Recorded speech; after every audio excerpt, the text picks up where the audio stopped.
इस्लामाबाद में supreme court में सदारती reference की समाअत में अदालत ने सवाल किया कि क्या एक शख्स को ताहयात नाअहल करने के लिए इन्हिराफ की बुनियाद काफी है। सुप्रीम कोर्ट में चीफ जस्टिस पाकिस्तान की सरबराही में 5 रुकनी लाजमी बेंच ने आर्टिकल 63A की तशरीह के सदारती रेफरेंस पर समाअत की, जिस सिलसिले में अटॉर्नी जनरल अदालत में पेश हुए। समाअत के आगाज पर चीफ जस्टिस पाकिस्तान ने कहा कि अटॉर्नी जनरल से आज सवाल नहीं होंगे, वो अपने दलाइल मुकम्मल करें।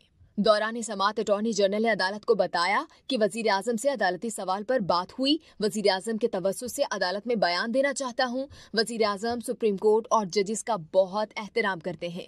उन्होंने कमालिया जलसे में 1947 में जजेस को साथ मिलाने की बात की थी। वो जजेस की गैर जानिबदारी और अदालत की आज़ादी पर यकीन रखते हैं।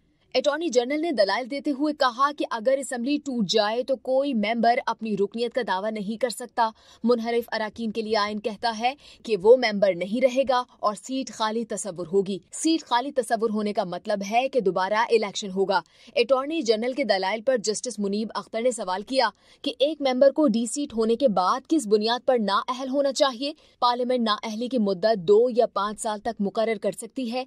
क्या एक शख्स को ताहयात नाअहल करने के लिए इन्हिराफ की बुनियाद काफी है। जबकि जस्टिस एजाज ने रिमार्क्स दिए कि पार्लियामेंट 62A में तरमीम करके नाअहली की मुद्दत क्यों मुकर्रर नहीं कर रही। जस्टिस जमाल मंदुखेल ने सवाल किया कि क्या दुनिया के किसी कानून में नाअहली इन्हिराफ की बुनियाद पर है। इस पर अटॉर्नी जनरल ने कहा कि दुनिया के किसी कानून में ताहयात नाअहली भी नहीं है।